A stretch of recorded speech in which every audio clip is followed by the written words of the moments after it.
Brought to you by Moonbeam Multimedia. This is 16 to 1, a podcast about education, teaching, and learning.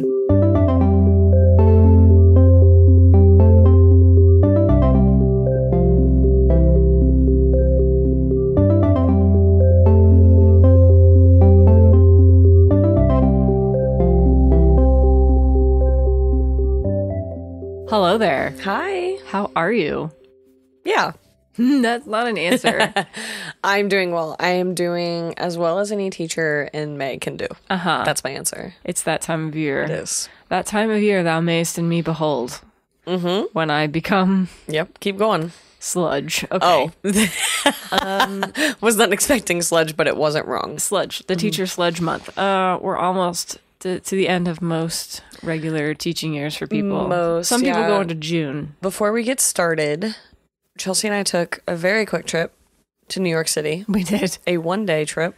Every once in a while, we're like, we have to go to New York City. This is just kind of a thing. Mm-hmm. Because, I mean, both of us love New York. If we're gone for too long, then we must return. Yeah, it's like calls out to us from afar. This trip was so quick, we didn't really get to do our staples, which kind of made me sad, but there really wasn't time. Like, we didn't get back to the Dead Poet, and that's like a grounding element for me, I think, is like an afternoon at There's the Dead Poet. There's a bar in New York called the Dead Poet, and it's a place that we go a lot.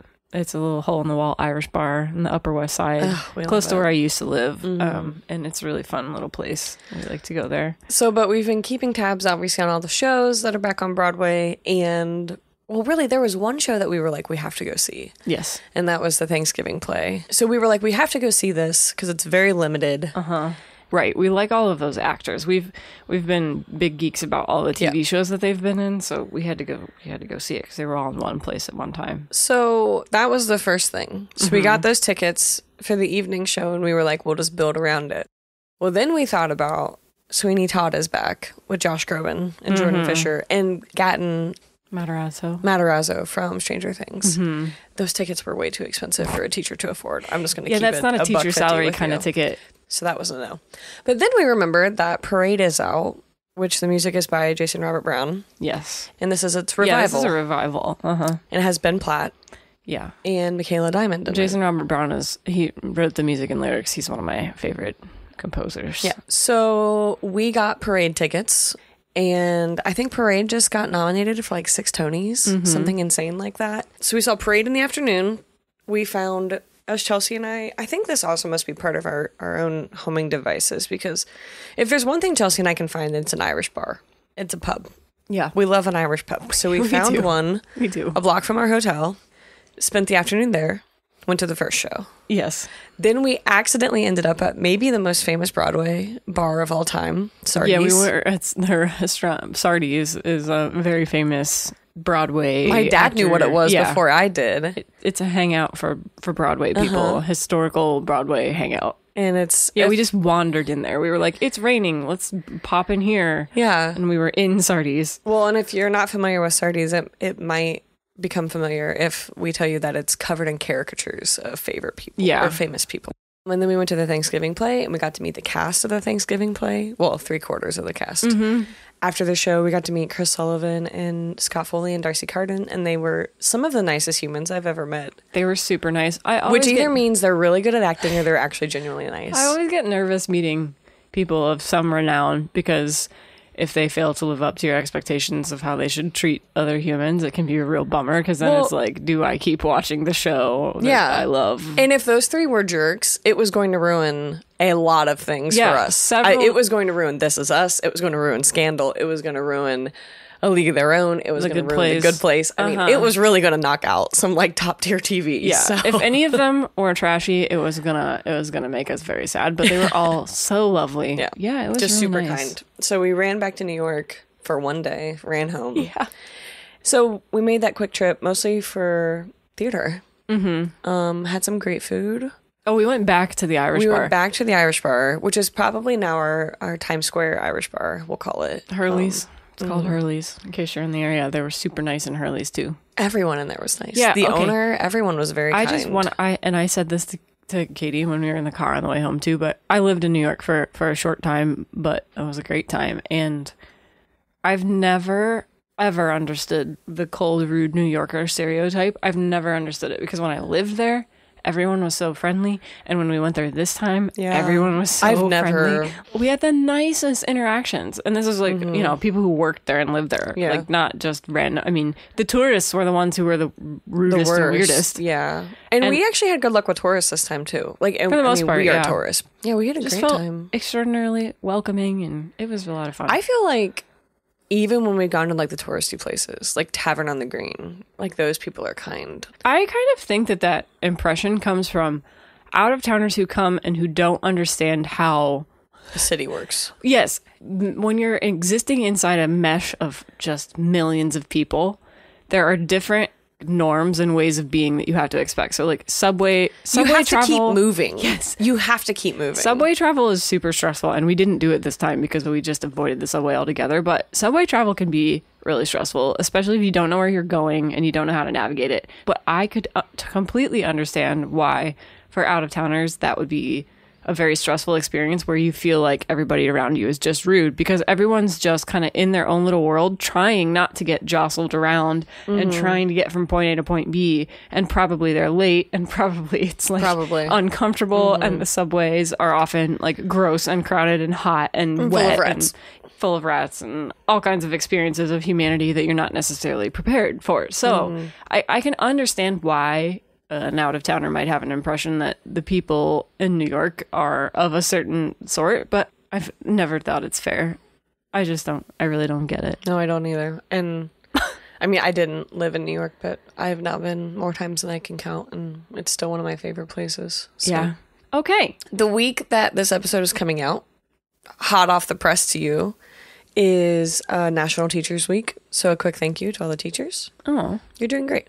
This is like when it's like celebrated normally. So anyways, I guess I shouldn't say this is the end all be all of teacher weeks, but this is when my school was celebrating it. So I'm assuming that information came from somewhere. Extend some appreciation to the teachers in your life this week and every week, but especially this week. Okay. What are we talking about? This episode's right on par. Yeah. What are we talking about this week? It's a cry for help. This episode is a cry for help. We're talking about what teachers experience as far as like stress and burnout and ways to combat that, and teacher resources and support, and all the things a teacher is feeling in May. It's very topical. It's timely. It is. Yeah. We're going to put on our armchair psychology hats this week, just to note we're not experts in dealing with mental health, and you should definitely consult mental health experts and behavioral health experts around you if you have concerns related to this stuff. But we're going to share just some tips, some resources, some musings about this from dealing with it in our own lives that may be helpful to you. So yeah, just off the top, the National Education Association did a survey in, I guess this was last year, 2022, and they found that more than half, so 55% of members of the NEA said that they were more likely to leave or retire from education sooner than planned because of the pandemic, which was almost double the number saying the same thing in July of 2020.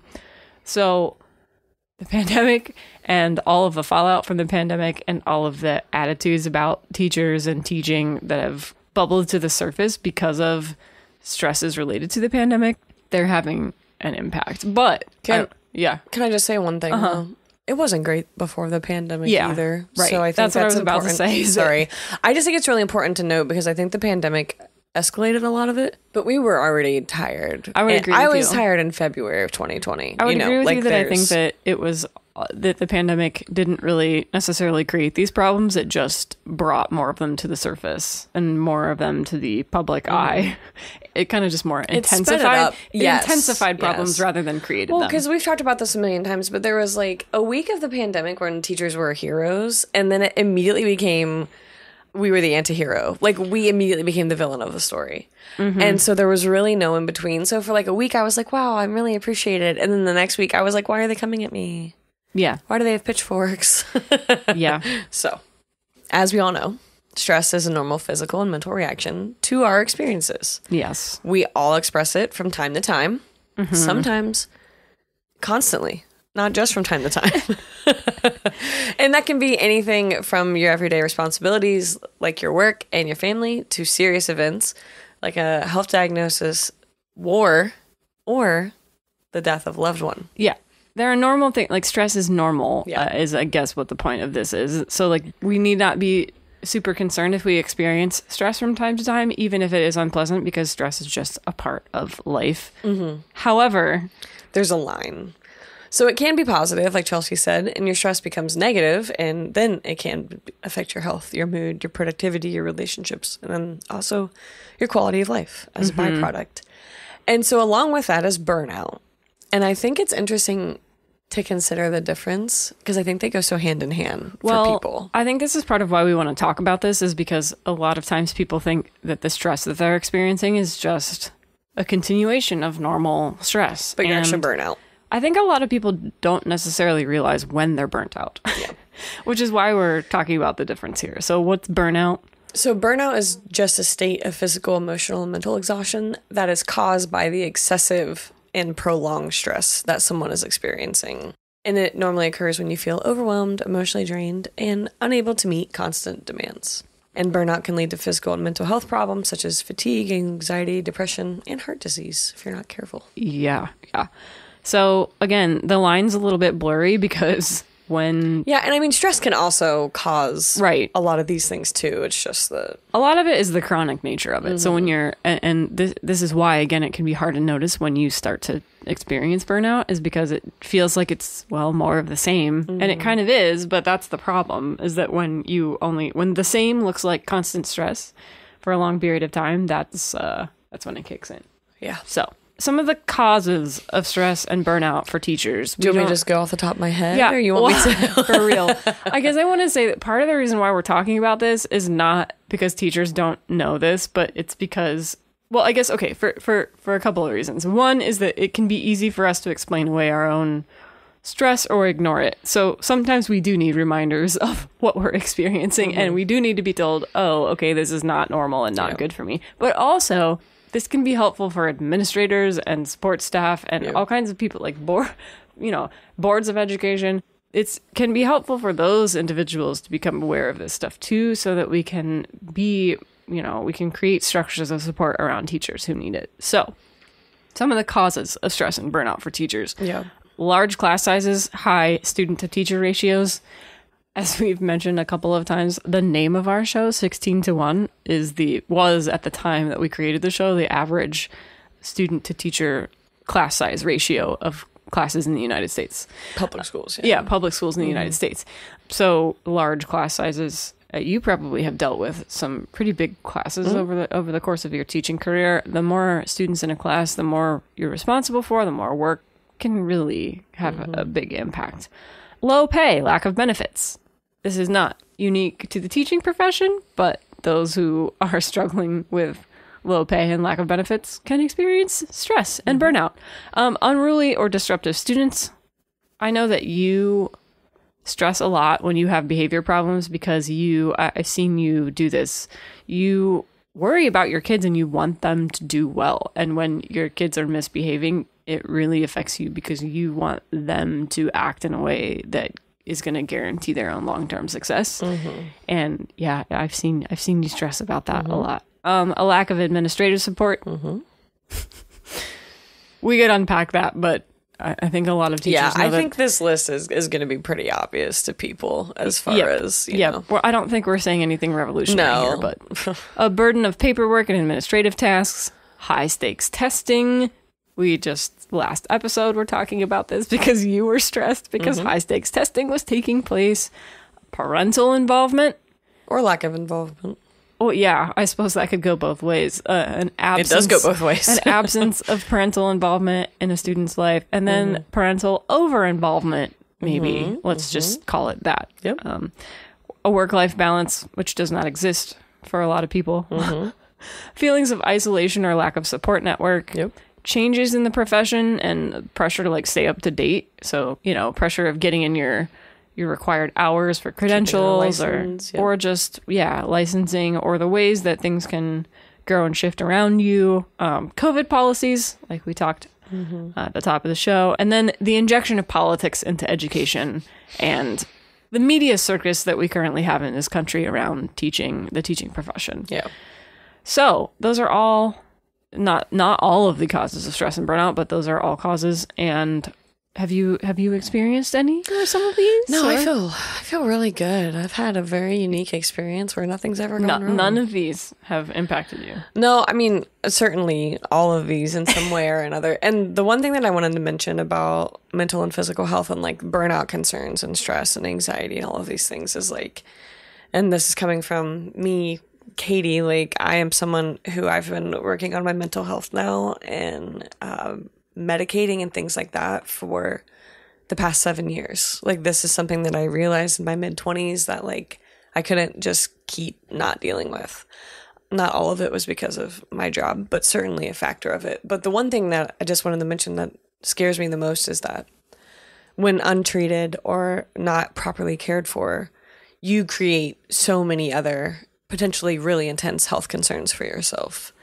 And I think that that's the scariest part of the stress and anxiety and all of those like things is because I didn't realize what I was doing to my body by not taking care of my mental health. Because in your head, it's just like, oh, it's just my brain. Well, no, it's not. Like you don't sleep, you don't eat properly, you don't, take care of yourself. Yeah. Can confirm that stress and burnout can creep up on you. And before you know it, you're having a medical emergency. Right. And so I mean, I've worked with people and I know people who have had to take off time. They've had to take a leave of absence to get mental health support. And we absolutely stigmatize that kind of thing, at least in this country. We still, I mean, I think we're in a much better place now than even when we were growing up about talking about mental health and treating it like the health problem that it is rather than this just, I don't know. But I still think we have a long way to go in terms of the stigma attached to these conversations. We just need to normalize it. Yeah. It's just another part of taking care of yourself. This is not something like, these are not things to be ashamed of. They're not things that we should hide from ourselves and from each other. But again, I understand why we do, because there's all kinds of pressure. Yeah. And so I know I'm tired. I know my coworkers are tired. I know it's not just because it's the end of the year, but also because of the state of education. And like I said earlier, we were tired before COVID, but now we're exhausted. And so, I've seen it in real time with people I know and love that they've had to take time for themselves to say, okay, teaching, it's pouring from an empty cup a lot of times. Mm-hmm.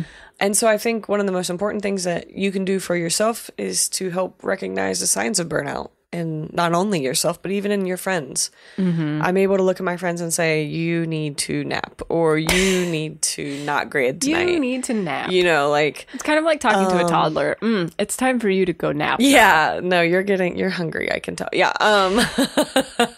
No, but I mean like the physical symptoms, right? Like you experience fatigue or headaches, stomach aches, muscle tensions, changes in your appetite or your sleep. Weight gain or loss that's unexplained. Maybe you drink more or less, probably more, usually more, than you used to. Or drugs are on the list. Mm-hmm. But that also comes with the emotional symptoms, not just physical, right? So like anxiety and depression. And are you more irritable than you once were? Or anger and sadness and hopelessness and feeling overwhelmed and feeling like a failure. Mm-hmm. And then also to round it out, some behavioral symptoms. Yeah. Are you doing less work than you used to? Are you experiencing decreased productivity? Right. Yeah. Absenteeism, tardiness. That's me right now. Increased errors. Also me right now. Difficulty concentrating. Maybe I'm going through this myself.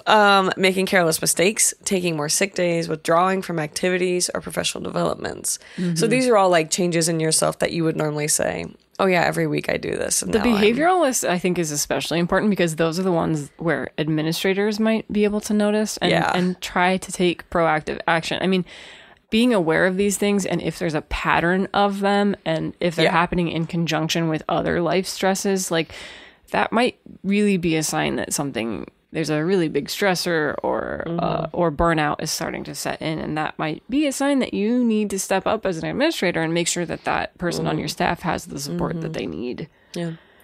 And then also there are attitude symptoms, right? That you can either notice in yourself or in others, but you experience decreased job satisfaction. You experience decreased motivation. You experience decreased commitment to teaching, and you have more and more thoughts of quitting teaching. And so I think that doing this story in May is a little bit rough because I'm like, oh gosh, am I? But I'm just tired. But I will also include in the show notes a list from teach.com of resources that are available to teachers. And on this list are like books and recommendations like that to kind of help, support your own brain and learning to try to navigate these thoughts and feelings and things like that. And also just some exercises that you can try to do. Not like physical exercises, just like brain exercises or something like that. I mean, physical exercise is one way to help deal with I just stress, didn't want to make it sound like I'm recommending to you like a jumping jacks, a workout routine, because that's not what I'm here for. But I'll include this list in the show notes that has tons of resources for teachers and ways to support them. And I guess we can move on because we also do have a couple of coping strategies here that we want to cover. Some of these are going to sound completely inadequate to the task, I would just say, like, because we were trying to research this a little bit and be like, okay, how do people deal with this? I want to say that a lot of these are like putting a Band-Aid on the problem, because the way we really need to deal with this is like an institutional change with the teaching profession that cannot just be affected by one person changing their behavior. So I will say that up front. However, there also might be a couple of these techniques that could be helpful to some people sometimes. I just want to say, reading them, it sounds silly to me to be like talking to the teachers I know and be like, have you tried journaling? But like, have you tried just like writing out a schedule or some deep breathing? Like, if you told me that and you meant it seriously, I would probably throw you directly into the sun. I know. But okay, I will say though that the sun. So like regular exercise, that's one that you hear a lot that I get frustrated when I hear that, because it does work for me.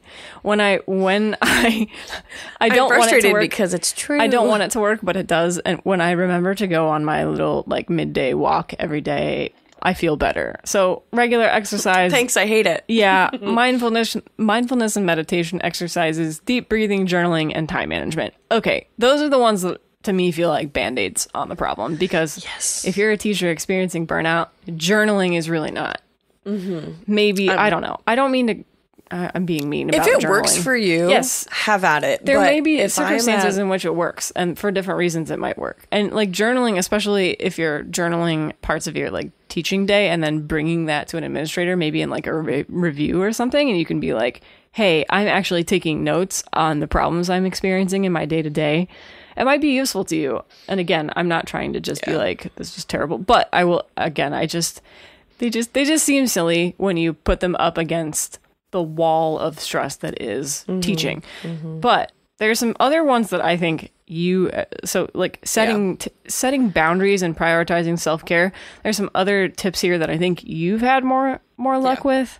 And I do want to kind of run through those. So like the first one is like setting clear expectations with parents, students, and colleagues. This is a lot of times about like working hours, but also just like class rules, ways that you expect to communicate. A lot of times at the beginning of the year, teachers will have these conversations with their classes. I know that you usually do stuff like this about like just kind of a boundary and expectation setting conversation that makes it easier throughout the year to refer back and say, hey, remember when we had this conversation early? We did that to avoid conflict down the road. So I mean, what does that look like for you? Maybe I mean, I flat out tell my students, like, if you email me past this time, you're going to be lucky if I see it. You're going to be even luckier if you get a response.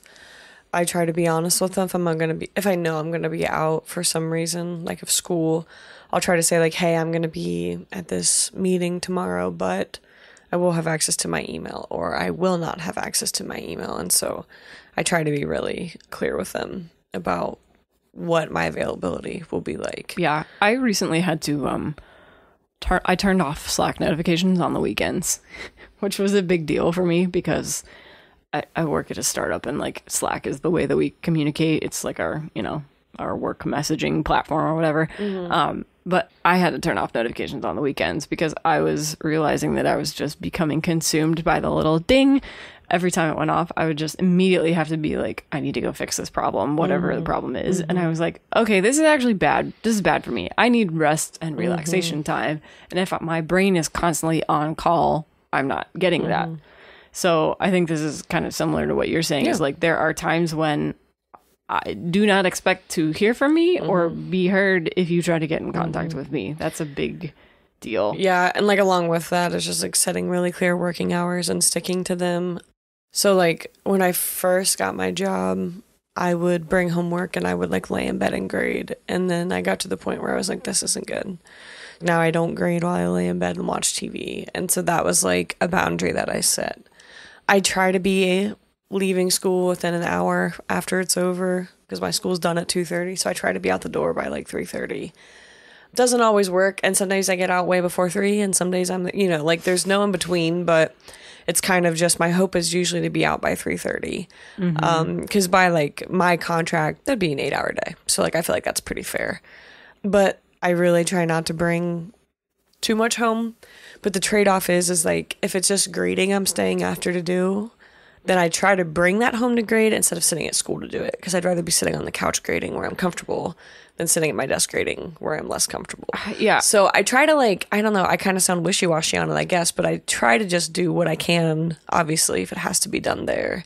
And then if I can bring it home and do it, then I will. But I want to say, though, that this doesn't just extend to grading. One thing I've noticed with you is that you show up to tons of events. I mean, part of that is because you are the media teacher at the school, which means that you have to like photograph events a lot of times. But I don't think that maybe you always realize what an extraordinary demand on your schedule that presents because you're at a lot of sporting events or arts events or whatever it is. And I'm at fewer than I used to be. Yeah.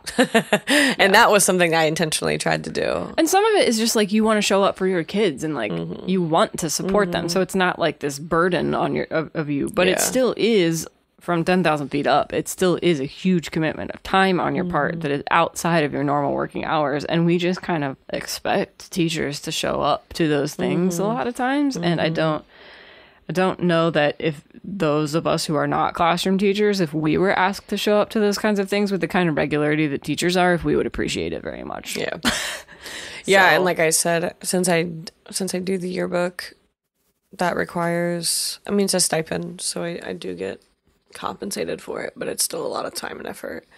And I'm usually working on the yearbook the first couple weeks of summer too, so it keeps me busy, but I definitely attend far less than I used to. That's for sure.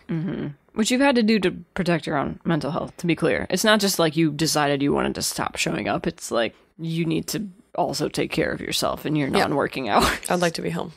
Yeah. Other things that you can do to help set boundaries and prioritize your own self-care. You should take breaks throughout the day whenever possible, even if just for a moment. You can cry really fast if you try. I honestly, this one, when I saw it on the list, I was like, I don't know how you think I can take a break throughout the day when my prep is first period. There was no break. This was from a list of suggestions that I found somewhere. But taking a break can even just mean stand up at your desk. Just if you're staring at something or like working in something, just take a moment of mindfulness. But you're right. This is another one of those things like journaling, deep breathing, where it's like, okay, like I can't take a break. I can't even go to the bathroom or find someone to cover me. Yeah. Those are my options. Yeah. But you can cry really fast if you try hard enough. Yeah. No, I will agree. But this is the thing. Like, this is, again, another thing more for administrators to hear than teachers. If your teachers cannot find the time to take a bathroom break during the day, you have a problem. You have a big problem. We have 4 minutes in between each period. But that's a fast potty break. Yeah. I mean, it takes you like a minute and a half to walk to the staff bathroom from where you are. So just take a break. You'll love it. It'll be great for you. And if you're lucky like me, I have a closet in my back room and I can go back there and cry really fast. That's cute. You should prioritize sleep and develop good sleep habits. Yes. My note below this says, good luck and go with God. Good luck and go with God. Because sleep is something I'm very bad at. I am not a good sleeper. If I got a grade on sleeping, it'd be like a C-. I've had to work at sleep hygiene. I really have had to work at it because I used to just I would just like lay in bed and scroll until 3 a.m. And I still occasionally have bouts of insomnia, but I've tried to be more proactive because my whole life gets screwed up when I don't have a good sleep schedule. Mm-hmm. Luckily, I can run on like 6 hours of sleep for a very long time. So, but I do love naps. Like naps are like my favorite little piece of self-care. Mm-hmm. I love a good nap. Mm-hmm. And the last thing is just to engage in activities outside of work that replenish and recharge you. And I put like therapy, smiley face, because that's something that I enjoy. And it does. I don't think that's exactly what this tip had in mind. No, but, I know, but it is outside of work. It's true, and I do need it. But this is a lot of things for people. You know, Chelsea and I have some friends that we love to play video games with. This is such a millennial thing to say because we love our video games. Love video games, but they're important to me. I love getting to play and escape. I love getting to play with so many of our friends. Like Chelsea and I have friends in Maryland, and that's how we keep up with them, and that's how we get to hang out when we can't travel and things like that. So it actually is like a social thing that's obvious. That's also happening by way of like doing something to take care of yourself. Mm-hmm. And I think that's why they're so great for me. I mean, like during the summer, I'll get into a lot of different games, but like I love being able to, like one of my favorite things is like mowing the yard. Like I love mowing the yard. Like that's such a goofy little thing, but like I love to mow the yard. It like feels good. It's like kind of a workout. It gets me outside, you know, like my parents have a pool. So like I love to be at their pool. So like these are all things that like replenish and recharge me, but those are all very weather dependent, as you can tell. So like that's my other issue. It's like you gotta have like low stakes social interaction. Yeah. You know, you'll do like trivia or like that's why I love video games, because it's rain or shine. Right. Or like clubs and activities, maybe like your local library or something like that. You know, just find ways to get outside of your own head. And I think making it social to the extent that you can is probably a good thing too.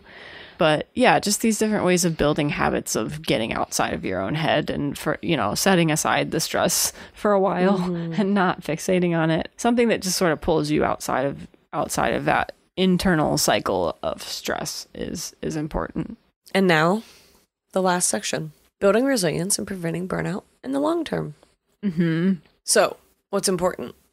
To seek support from your colleagues, your mentors, and if necessary, mental health professionals. Mm-hmm. I did not know how important this was early on. I didn't realize, I guess I shouldn't say that. I knew it was important, but I didn't realize what it looked like. And that was my relationship with my coworkers and my mentor teacher.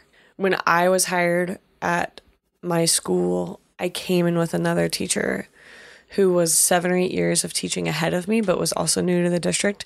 And she and I became best friends immediately. And it was because we both had someone new to go through it with. And then she left. And that was really hard for me to go through because I had her for that year, Risha, who was on one of our episodes, the TikTok music teacher. Mm-hmm. And I didn't realize having Risha for that year was so important because I had someone new and, you know, she was my best friend. And so since then, it's looked like a lot of different things. And I've become close friends with a lot of my different coworkers now, who some have stayed and some have gone, and that's good for them too. But I miss them, obviously, like Risha. But I think that the role that we serve for each other is like far greater than what most other friendships do for me. And I think it's because I have a friend who also is kind of in the trenches with me. And I think that that's really important. I think like teacher friends, I think we share a pretty special bond because, I mean, we have to work together, but it's also because we have like this shared trauma experience, right? Of like what it looks like to teach in a public high school. So I think that's just really important. And my friends at work are what keep me there for sure. So that's a huge, huge part of it for me. And I'm very lucky to have the people I do. Another important thing is self-advocacy. And that looks like maybe building relationships with administrators that you trust and then using relationships that you trust to build bridges. And that's a hard one if you're not sure where to go. I mean, I put this one in here. Yeah, I put this one in here because I've seen you identify those administrators that you know you can trust. And it's not all the administrators. Mm-hmm. And it might be the case where many teachers are in districts where there aren't these people, which would just be super, super frustrating. Yeah. But to the extent that you can, if there's somebody in a leadership position in your school that you trust, build a professional bridge there, even if it's not somebody that you're gonna like be best friends with or hang out with all the time, try to make sure that you keep dialogue open between you and administrators, because they need to know what's going on, even if they're not gonna do anything about it. You need to at least make sure that they're aware of things, because if you don't speak up for yourself, it's guaranteed to not improve if they don't know about it. as I guess the principle there. Well, and I will say I'm really close with our guidance counselors, who are great to be close with. If you really want a nugget of hope, high school teachers, be friends with the guidance counselors, because they're really important for your happiness. And I also love mine, which helps, and they're great people. But I've talked with one of them before, and I've also talked with one of my administrators. And there are definitely times when I'm dealing with something, a student, and I don't agree with how it was handled by someone above me, right? And one of my administrators will often say to me, "Do you understand why I did it this way?" That gives me a chance to think of it from their perspective, to say, yes, I do, or no. And if no, then that gives them a chance to explain to me why. And then the follow-up is always, do you agree? And that's when I don't have to. And I think that's been a really healthy way to handle some of these situations, and to also put me in the headspace of someone I don't often have to think from, right? Like that perspective. But it still gives me a chance to be like, okay, I know you tried to do it, but I still don't think it was great, and I don't agree with you, but at least I understand your, and I think that's important, because I'm not going to agree with all of it. Yeah. Every time. Right. But that trust is what allows me to say why. And I want your perspective of why. And if I still don't understand it, or if I still don't agree with it, then I don't have to. And that's okay. And that was a hard thing to learn. But that's the case with guidance counselors, with administrators, with everyone, And sometimes, like in the case of guidance counselors, like I have to trust that they know a lot more about something than I do. And my faith in them is what allows me to say, okay, if that's what it is, and that's what it is, and I'm going to assume there's stuff going on I don't know about that I'm not privy to, and that's okay. But at least having that trust in them is important. Yeah. And then being part of the change culture. And this is a double-edged sword, because it requires teachers to take on more work. Maybe that means you're putting yourself at higher risk of burnout because of a greater investment in something. Yeah, I put this one in here again because I've started to see you do it a little bit, which I think it's been good for you. So I did want to note it. This is a big ask, because involving yourself even further in school happenings is also committing more of your time and more of your energy and all of this stuff to the problem, to what's causing the problem. But stuff like contemplating getting your administrative license, or serving on leadership and culture committees, or attending board and leadership meetings to the extent possible, those are opportunities for you as an educator to make sure your voice as an educator is an integral part of decision making in your district.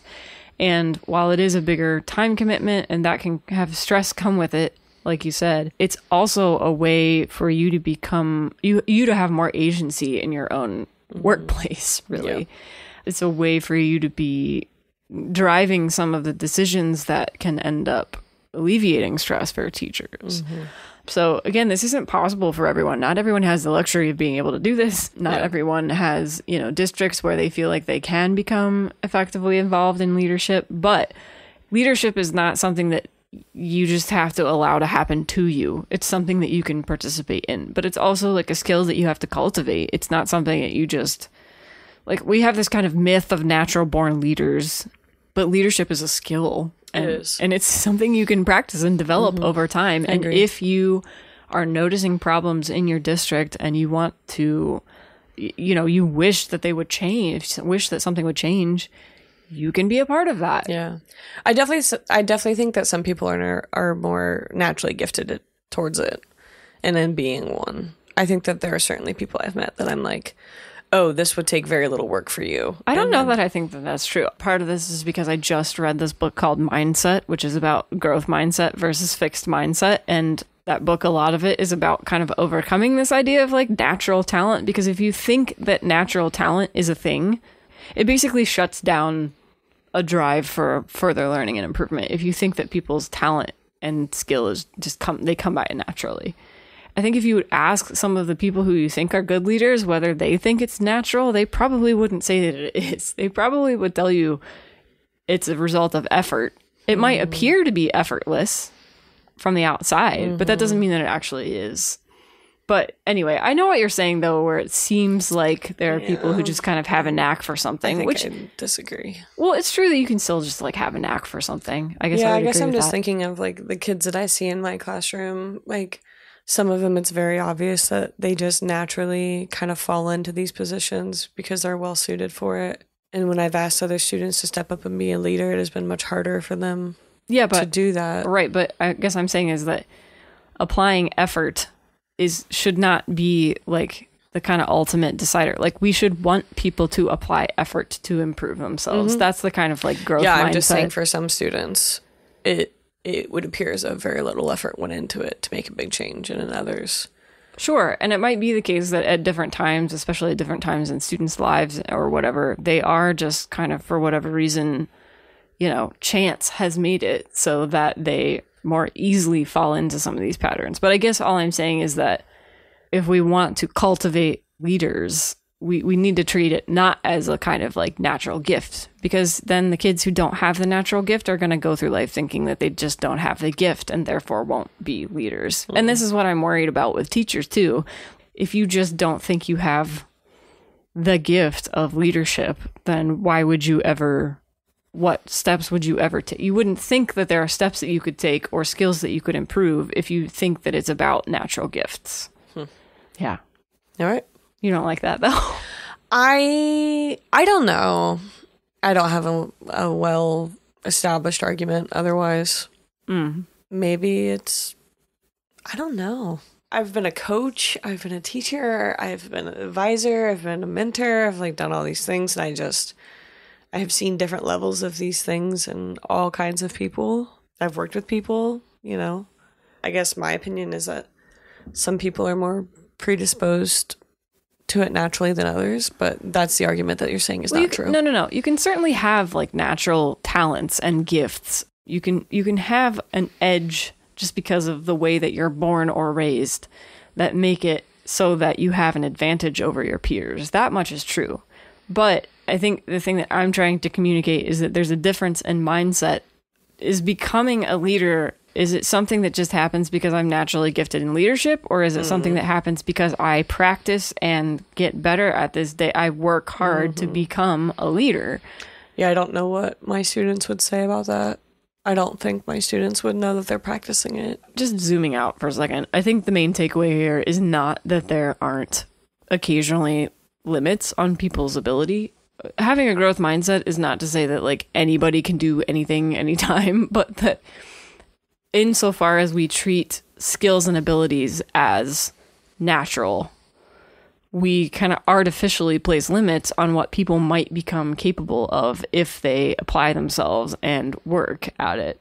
Yeah. So anyway, that's kind of like circling back to the leadership question. I guess I would apply it there too. And that if there are teachers who think that kind of just not built for leadership, it makes you wonder like why people think that about themselves. It's like, no, you can be, and your voice is an important part of your school's culture. Yeah. So, I mean, that's really just my thing, is that like I've heard even a lot of my favorite teachers, I've often wondered, why aren't you making the decisions here? Why aren't you in the leadership position?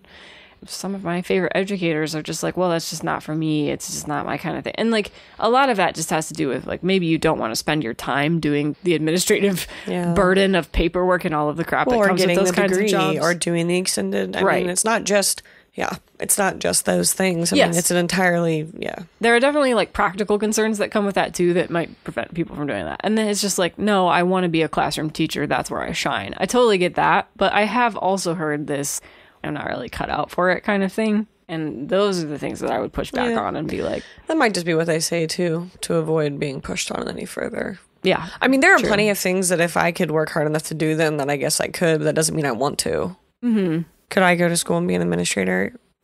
Technically, yes. Yeah. I don't want to. No, a lot of it, like you said, because you love being a classroom... No, you love being a classroom teacher. I've heard you say this. It's like, I could do these things, like I might be good at them, but I love working with my students. And that's totally valid. I'm not trying to say that everybody should necessarily want to have these jobs. We obviously still want great classroom teachers to be classroom teachers. Mm-hmm. But in general, is just kind of about becoming part of the structures of responsibility and leadership that can contribute meaningfully to reducing stress and burnout in your school system. It's just something to keep in mind. That's all. So For sure. And then just the last point here, check in with like employee assistance programs or mental health services that your district may offer or your school may offer. Or county. County educational service centers, different opportunities there. They may be more and less effective depending on what the offerings are, but there might be some resources that your school or district or county has that, or state board of education, those kinds of things. There might be opportunities there. I mean, I feel like with my health insurance and things like that, we usually get notified of, what kind of offerings are covered within that. I also feel like we normally get from like the local libraries and things like that of the programs that they have going on. And then I know I get emails from the Ohio Department of Education about some of these opportunities. So, yeah, I mean, I think they come to us in waves for sure. But I think everyone's just looking at summer right now and knows that will be the great healer for a few months. Yeah. Time off is much appreciated. Okay. Yep. Well, any final thoughts? Any wrapping up? No. Parting advice? It's so close you can almost taste it, One thing I will say is like a lot of teachers are trying a lot of these things, but I think the rest of us who aren't in the teaching system need to lend our support and advocacy to teachers who are facing these kinds of struggles and just support the teachers in your life. That's really kind of my takeaway. And stop defunding education. Maybe we should stop defunding education. That's truly it. Okay. Are we ready to move on to fill in the blank? Yeah. Want to do last episodes? Sure, I can do it. Go for it. Every year on April 22nd, Earth Day is celebrated around the world. First starting in 1970 after Senator Gaylord Nelson, the junior senator from Wisconsin, had long been concerned about the deteriorating environment in the United States. Same, Senator Nelson. But in 2023. Senator Nelson announced the idea for a teach-in on college campuses to the national media, which has over time become what we see and experience today as Earth Day. Well, the USA has been celebrating Earth Day since 1970. In what year did the movement go global? 1990. 1990. Took 20 years for the rest of the world to get on board. I mean, other parts of the world have been taking better care of the earth, though. Oh, absolutely. We probably should have started it even sooner. Absolutely. Okay, so for this episode, the fill in the blank, if you know the answer, send the answer in an email to hello@16to1.com, and we'll send you some stickers. Yeah. So this one's about the history of depression. Oh, good. The earliest written accounts of what is now known as depression appeared in the 2nd millennium BCE in blank. Region of the world. Mm-hmm. Wow. Okay. In these writings, depression was discussed as a spiritual rather than a physical condition. Like other mental illnesses, it was believed to be caused by demonic possession. As such, It was dealt with by priests rather than physicians. Okay. So what was that region? I mean, you can still see the legacy of this. This is partly why these conversations are stigmatized, is because mental health has been this way. It used to be all mixed up in spirituality discussions or religious discussions or whatever. I mean, in moralism. But anyway. Okay. Yeah. All right. You want to talk about what you learned? So I was reminded while we were in New York City, because I had forgotten this, that New Yorkers are online. They are not in line when talking about standing in line for an event, like a Broadway show. And we heard a woman behind us when we were online at Parade. She's like, "Are you online?" And she was like, "Are you online?" And I'm always like, "Are you asking for my Twitter handle?" Or I miss that so much. It was just one of those quaint New Yorker things. I had missed hearing that. It's just a regional choice that they make. It's part of their dialect. I was trying to find some history on it. It's a really convoluted history. There's no clear anything where it started. I think it's just something that they say, and it stuck. I mean... And there are some arguments about where it started and how it started, and I could not find the same answer more than once. It's certainly an interesting take on, like, spatial geometry. It does make more sense to say you're standing on a line. You're not actually in a line. You can't be in a line. But we are forming a line, and I am in it. That's how I think of it. Euclid would have some problems with you there, because lines are not made up of points. Euclid, if you hear me, email me. Okay. That's the problem. Okay. I'm just going to get behind the person in front of me, and I'm going to wait my turn to take my ticket, I think. I think that's easier. Fair. But I forgot that New Yorkers said that, and I love that. And it's popular mostly in the East Coast, it seems. Not too many other places in the U.S. jump online. I've never heard it anywhere other than New York City, to be quite honest with you. Some of the things were like some people in like Maine and like it's like it Other seems New to be England? like a truly East Coaster thing. Huh. But I think it's probably most popular in New York City. Yeah. And I was trying to read about it, but there was a paywall on the New York Times article about it. So if anybody, I don't know, can print that thing and email it or mail it to me, I would love that article because it sounded really interesting. But the New York Times had to paywall it, so I'll never know. Okay, Chelsea, what did you learn? I play Stardew Valley. It's one of those mental health games that you were talking about earlier. And Among Us, which is another game that we played, also is of concern here. Both of those two games, they were once in violation of the Geneva Convention. Okay. What's that mean? Well, so the Geneva Convention governs peacetime and wartime behavior. Recently, Russia has been in the news for committing war crimes.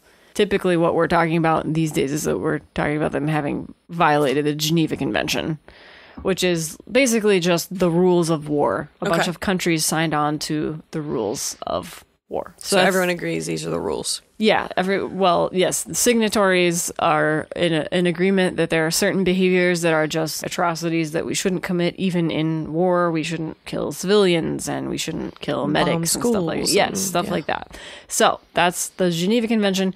Among Us and Stardew Valley were both once in violation of the Geneva Convention. Okay. Because both of those games once used a red cross symbol to symbolize. In Stardew Valley, it's the doctor's office, and Among Us, it was the med bay, basically. Yeah. So I'll just read from the Red Cross website. It says that countries around the world protect the Red Cross emblem. And by the way, this applies to the Red Cross, a Red Crescent, and what's now called the Red Crystal, which started to get used in 2005. It's like a little diamond-looking thing.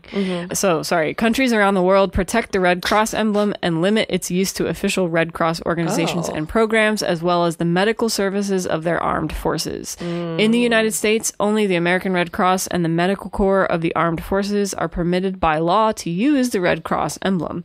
Some U.S. companies were granted an exception that were already using the emblem before 1906. Use of the Red Cross emblem by anyone else is not only prohibited, but also unlawful in the United States and around the world. I wonder what those companies were. I don't know. That's a good question. So those games, I looked at patch notes for both of them. They actually, in Stardew Valley, the patch notes were like, had to fix a Geneva Convention violation or whatever. And it's just really funny. But they just like changed they both in logo. Cases, they changed the color from red to green on the crosses to indicate the and that was days. fine. You're allowed to do that. All I can see right now is MASH. That's all I can see. And it's because that's what they can use. But that's the only thing I can see right now. Huh. That's interesting. Yeah, I didn't know that was a rule. Yeah. Yep. So if you're designing something, don't put a red cross on it because that's a protected use. So that's what I learned. Wow, that's a good one, Chelsea. Nice job. Yeah.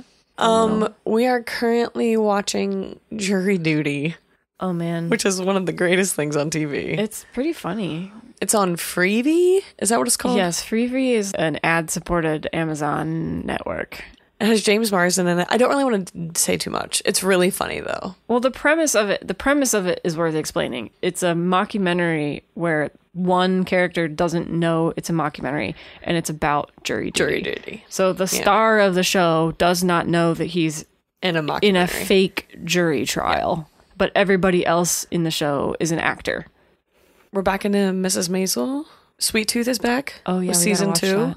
And I did not finish Their Eyes Were Watching God. But I found a new podcast. Okay, good. Can I recommend it? Sure. It's called You're Wrong About. I'll include it in the show notes. But she does some really cool episodes with other famous podcasters and just, internet people that we all have kind of come to know, like Blair Braverman. And Avery kind of Trufelman debunks. Avery Trufelman does one. I haven't listened to hers, but kind of debunks what we think we know. I listened to one yesterday about the Uruguay team who crashed in the Andes. I listened to the Donner Party. It's been really fun to learn about. We just started about the baby Jessica in the well. And then I also listened to the 2-part episode on Karen Carpenter because my mom loves the Carpenters. And it's my about mom also loves Carpenters. Yes, and my parents' first dance was to a Carpenters song. Aww, and so they did a really great 2-episode thing on Karen Carpenter, which I loved. Cool. So yeah, it's called You're Wrong About. One of my coworkers told me about it, and I pretty much haven't stopped listening since I started it. Neat. Because it's exactly what I want to learn about. It's like short, concise stories, things I thought I knew that I'm kind of debunking and relearning. And she does a great job. Yeah. So I would recommend that podcast. Yeah. My recommendations are just that, I mean, I guess I would say I finished that mindset book. It's kind of like, it's like a sort of self-helpy thing. So it's kind of like what you were talking about. Like some of this stuff is a little because you try to apply it, and if you run up against institutional issues that are preventing you from actualizing stuff like that, it can be a little frustrating. But like, it was worth a read. It was an interesting read. And then the other book I'm reading, which we actually talked about a couple episodes ago, is Bowling Alone. That's about the decline of social capital in this country, at least, and the destruction of community, broadly speaking. So I'm very interested. It's a lot of data and numbers so far, and I'm hoping that the second half of the book is a little more about like, okay, causes and what we might do to reverse some of these trends. And I think that it is going to be that way, but I'll report back when I finally finish that book. But that's what I'm in the middle of reading. Cool. Very interesting stuff. So final thoughts, parting shots. Nope. I'm about to start reading for fun again. I can't wait. Yeah. I'm so close. There's like 3 books out there I really want to start, and I'm just kind of waiting because I don't want to get into it and then have to, so. I get it. I think that's everything. Okay. Thanks for joining us. We will see you in 2 weeks. See you in 2 weeks. Bye-bye. Bye.